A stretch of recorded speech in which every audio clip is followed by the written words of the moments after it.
हाँ बेटा, last class में क्या किया था हमने? माइटोकॉन्ड्रिया है ना, श्वसन स्थल या जिसको हम बोलते हैं साइट ऑफ रेस्पिरेशन। आज अपना टॉपिक है श्वसन की क्रियाविधि। श्वसन की क्रियाविधि का क्या मतलब कि श्वसन की प्रोसेस में पहला उसका जो इक्वेशन हमने देखा था, उसकी जो अभिक्रिया देखी थी कि C6H12O6 प्लस O2 है ना, converted into CO2 and H2 with release of energy, है ना, कि ऊर्जा के निष्कासन के साथ में हमने CO2 को निकाला था और जल को निकाला था। अब ये C6H12O6 से ठिकाने लगाकर CO2 कैसे निकलती है और ऑक्सीजन को ठिकाने लगा करके जल कैसे बनता है, ये चीज आज हम इस क्रियाविधि में देखेंगे। अगर हम बात करें श्वसन की क्रियाविधि, तो श्वसन की क्रियाविधि बेटा दो चरणों में संपन्न होती है। कितने में? दो में। पहला आता है सामान्य पथ, सामान्य पथ, और दूसरा आता है एचएमपी पथ, एचएमपी पथ। एचएमपी पथ का मतलब हेक्सोज मोनोफॉस्फेट पथ। ठीक, हम डिस्कस करेंगे पहले सामान्य पथ। सामान्य पथ की बात करें तो इस पथ के अंदर 4 चरण है। कितने चरण है बेटा? और चारों के चारों स्टेप बाय स्टेप है, मतलब एक चरण जहां खत्म होता है उसके जस्ट आगे ही दूसरा स्टार्ट होता है। श्वसन की डेफिनेशन हमने क्या पढ़ी थी?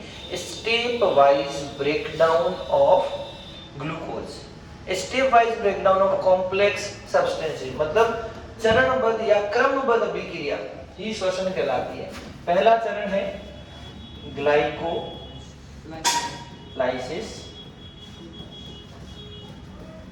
नाम से पता चल रहा है, लाइसिस मतलब अपघटन। किसका? ग्लाइको मींस ग्लूकोज का या शुगर का। इसके बाद में दूसरा चरण, जब हम ग्लाइकोलाइसिस पढ़ेंगे बेटा, तो इस ग्लाइकोलाइसिस में हमें तोड़ना क्या है? क्या तोड़ना बेटा? C6H12O6, और बनाना क्या है?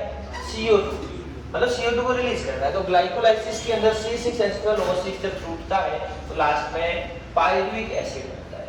क्या बनता है? Pyruvic acid. सेकेंड स्टेप, इस पायरुविक एसिड का क्या होता है? पायरुविक अम्ल का ऑक्सीकारी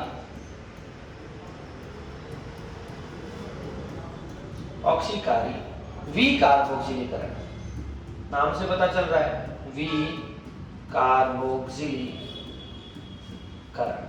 मतलब हमें CO2 को यहां से निकालना है। तो इस पायरुविक एसिड से इस अभिक्रिया के अंदर एक कंपाउंड बनता है जिसको हम बोलते हैं एसिटाइल कोएंजाइम ए। क्या बोलते हैं बेटा? Acetyl coenzyme A. क्लियर? तीसरा स्टेप क्रेब्स चक्र, क्रेब्स चक्र। इस क्रेब्स चक्र में ये एसिटाइल कोएंजाइम ए क्रेब्स चक्र में एंटर कर जाएगा, और क्रेब्स चक्र में एंटर करते ही सबसे पहले एक यौगिक जिसका नाम है ऑक्जेलो एसिटिक एसिड, 4 कार्बन का, उससे मिलकर के सिट्रिक एसिड का निर्माण करेगा।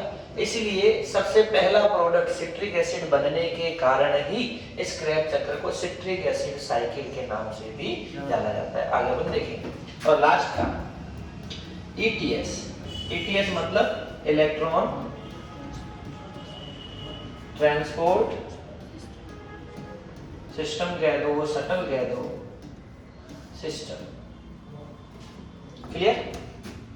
तब हमने रिएक्शन पढ़ी थी तो बोला था 686 किलो कैलोरी ऊर्जा निकलती है, या एटीपी अणुओं की बात करें तो 38 एटीपी मॉलिक्यूल का फॉर्मेशन होता है एक ग्लूकोज के अणु के पूर्ण रूप से टूटने पर। तो ग्लाइकोलाइसिस, ऑक्सीकारी विकार्बोक्सिलीकरण और क्रेब्स चक्र, ये मिलाकर के 38 एटीपी कैसे निकालते हैं वो हम इन सारे चरणों में देखेंगे। और चौथा जो ETS है, ऑक्सीजन को हमें ठिकाने लगा करके किसको निकालना है? जल को निकालना है, H2O को निकालना है। मतलब ऑक्सीजन को हमें क्या देना है? H2 यानी कि हाइड्रोजन देने हैं, जिससे जल का अणु निर्मित होगा। क्लियर? चलो हेडिंग लगाओ, श्वसन की क्रियाविधि। श्वसन की क्रियाविधि में कितने चरण? 2, सामान्य पथ, एचएमपी पथ। सामान्य पथ की बात करें तो ग्लाइकोलाइसिस, पायरुविक अम्ल का ऑक्सीकारी की कार्बोक्सिलीकरण, क्रेब चक्र और ETS। क्लियर? जो लिखने का काम है वो बेटा अपन बाद में कर लेंगे, पहले मैं आपको ग्लाइकोलाइसिस तो पहला चरण है वो समझा देता हूँ कि ग्लाइकोलाइसिस है क्या। फर्स्ट स्टेप,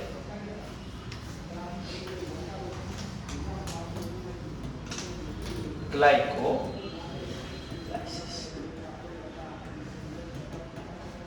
कुछ बातें इस ग्लाइकोलाइसिस के बारे में हमें ध्यान रखनी है कि भाई ग्लाइकोलाइसिस क्यों होता है, कहाँ से आता है, हम इसको कैसे पढ़ेंगे।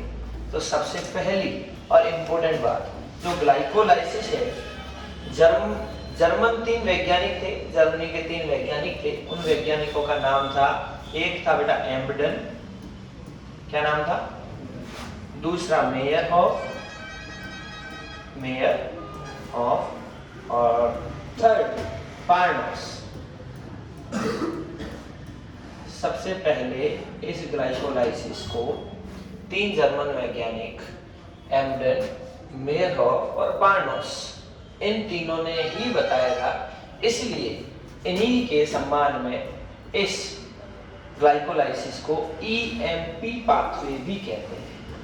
EMP pathway, E for एम्बडन,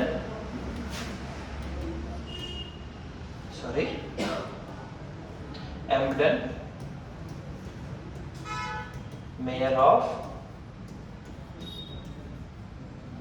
and partners. EMP pathway सबसे पहली और इंपॉर्टेंट लाइन। आगे चले, सेकेंड स्टेप। दिस टाइम हमने एरोबिक और एनएरोबिक मतलब वायवीय और अवायवीय के अंदर डिफरेंस देखा था। तब बताया था कि वायवीय श्वसन कोशिका द्रव्य और माइटोकॉन्ड्रिया दोनों में होता है, और एनएरोबिक या अवायवीय वो सिर्फ कोशिका द्रव्य में होता है। हम बात कर रहे हैं एरोबिक की। तो जो ग्लाइकोलाइसिस एक ऐसा स्टेप है जो वायवीय में भी होता है और अवायवीय। क्यों? क्योंकि इस ग्लाइकोलाइसिस के लिए ऑक्सीजन की आवश्यकता नहीं होती, ऑक्सीजन की आवश्यकता नहीं, इसलिए इसे सामान्य श्वसन भी कहते हैं। नेक्स्ट बात करें कि ये जो ग्लाइकोलाइसिस है वो एरोबिक, एरोबिक का मतलब, और एनएरोबिक, एनएरोबिक दोनों में होता है, क्योंकि कोशिका द्रव्य में संपन्न होता है। इस कारण कहाँ होता है बेटा? कोशिका द्रव्य में, साइटोप्लाज्म में। जी समझ में आई? कोशिका द्रव्य में होता है, जैसा एरोबिक और एनारोबिक दोनों का ये कॉमन बात है। क्यों? क्योंकि अब पायरुविक एसिड जब इस ग्लाइकोलाइसिस से बनेगा, वही पायरुविक एसिड आगे कहाँ जाता है? अगर पायरुविक एसिड ऑक्सीजन की प्रेजेंस में आगे कहीं कोई और स्टेप आएगा तो माइटोकॉन्ड्रिया में चला जाएगा और आगे वाले स्टेप होंगे। अगर ऑक्सीजन की एब्सेंस है तो वो अवायवीय में जाकर के कौन सी प्रोसेस करेगा? किण्वन या फर्मेंटेशन की। यहाँ तक कोई दिक्कत? फर्स्ट एम्बडन, मेयरहॉफ, पार्नस ने इसे दिया, इसलिए इसको EMP पथ के नाम से भी जाना जाता है। सेकंड, ऑक्सीजन की आवश्यकता नहीं होती, इसलिए इसको हम सामान्य पथ भी कहते हैं। एरोबिक और एनएरोबिक दोनों का ये कॉमन पाथवे है और यह कोशिका द्रव्य के अंदर संपन्न होता है, इसलिए ये साइटोप्लाज्म में होता है, इसलिए इसको हम जीव द्रव्य श्वसन के कोशिका द्रव्य श्वसन के नाम से भी जानते हैं। कोशिका द्रव्य श्वसन के नाम से भी इसको हम जानते हैं। अब ग्लाइकोलाइसिस के अंदर जो अपनी मेन प्रोसेस थी कि C6H12O6 को तोड़ करके हमें CO2 को रिलीज करना है, वो कैसे होता है देखते हैं। देखो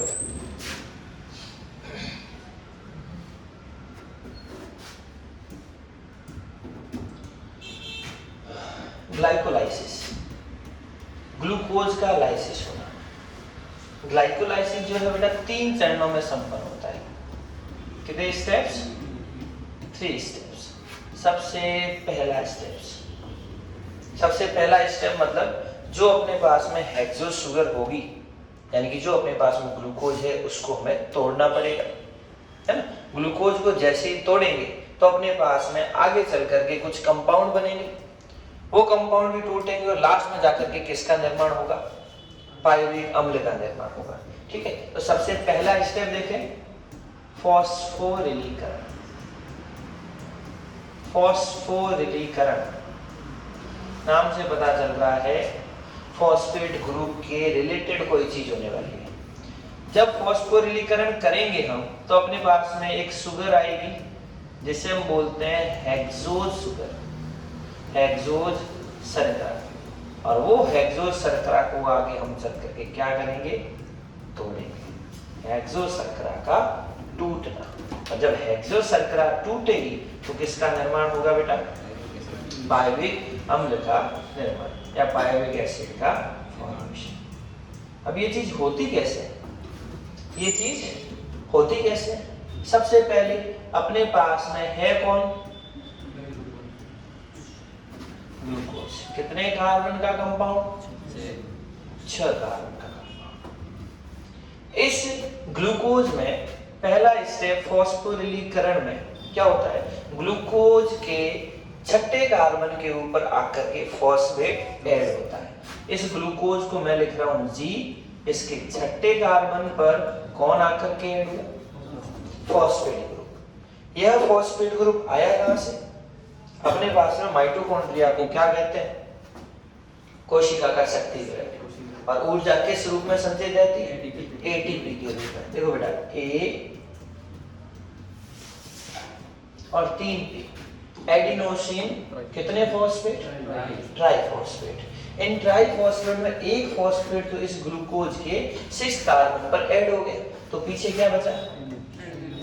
एडिनोसिन डाइफॉस्फेट। तो यहाँ जो ग्लूकोज 6 फॉस्फेट के पास में अपने पास ये आया है फॉस्फेट, ये कहां से आया? एटीपी से। तो उस एटीपी का क्या रह गया? एटीपी। एक फॉस्फेट जो है वो यहाँ पर आ गया। क्लियर? चलो नेक्स्ट देखते हैं। जब हमने एंजाइम वाला चैप्टर पढ़ा था तो वहां एक एंजाइम आया था ट्रांसफरेज, याद है?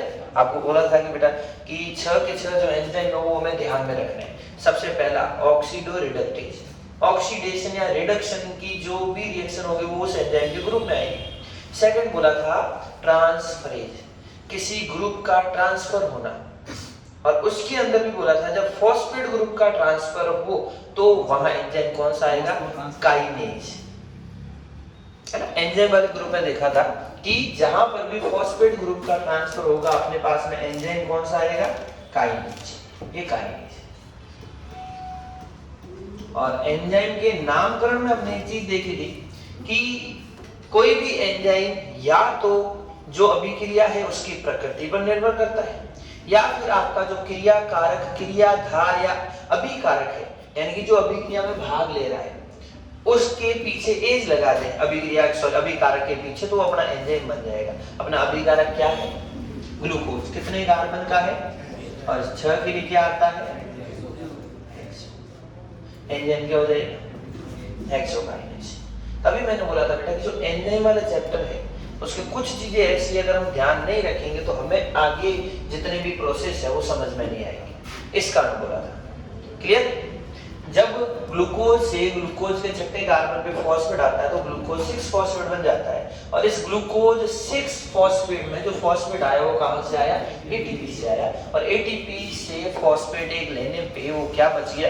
एडीपी बच गया। और एटीपी से जब एटीपी से जो फॉस्फेट 6 कार्बन पर आया है वो किस एंजाइम की उपस्थिति में आएगा? हेक्सोकाइनेज। क्लियर? पर यहाँ पर एक सहकारक आपको एंजाइम की संरचना बताई थी, होलो एंजाइम बराबर एक्वो एंजाइम प्लस कोफैक्टर। याद है? तो होलो एंजाइम मतलब पूरा एंजाइम, एक्वो एंजाइम मतलब एंजाइम का प्रोटीन भाग, और कोफैक्टर मतलब अप्रोटीन भाग। आपको जो बोर्ड के अंदर स्विच बोर्ड में जो सॉकेट होता है उसका एग्जांपल देके समझाया था। मान लो कि वो पूरा का पूरा क्या है? होलो एंजाइम है। उस होलो एंजाइम पर आगे वाला पार्ट जो प्रोटीन पार्ट और पीछे की तरफ जो वायर लगाने के लिए अपने पास में सॉकेट होते हैं वो क्या हो जाएंगे? अप्रोटीन भाग। क्लियर?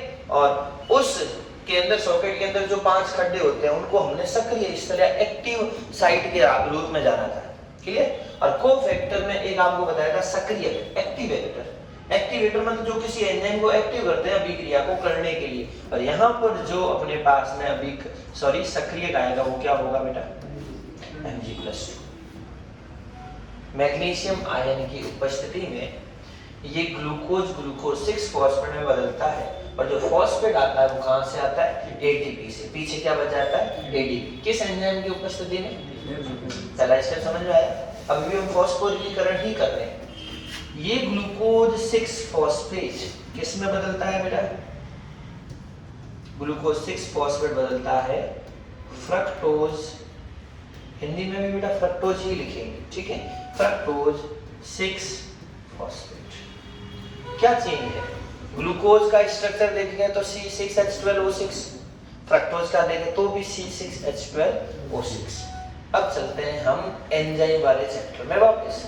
आपको एक चीज बताई थी, ग्रुप नंबर 5वां आइसोमरेज, यानी कि दोनों एक दूसरे के आइसोमर होने चाहिए, कोई फर्क नहीं है, स्ट्रक्चर फॉर्मूला सेम है, स्ट्रक्चर में चेंज है ना। स्ट्रक्चर में क्या चेंज है ये हम पहले भी डिस्कस कर चुके हैं, आगे और देख लेंगे बायोमोलिक्यूल वाले चैप्टर में। तो ग्लूकोज C6H12O6, ठीक है, वही 6 पोजीशन पर फॉस्फेट, फ्रक्टोज में भी वही चीज है, बट दोनों एक दूसरे के क्या है, आइसोमर। और जब आइसोमर होते हैं तो एंजाइम कौन सा आता है, आइसोमरेज।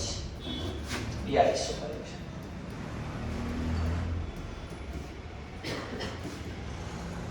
कोई दिक्कत, कौन सा आइसोमरेज, फॉस्फो हेक्सो आइसोमरेज। यहाँ हेक्सो डाला, ये फॉस्फेट है, कितने कार्बन का है, 6, तो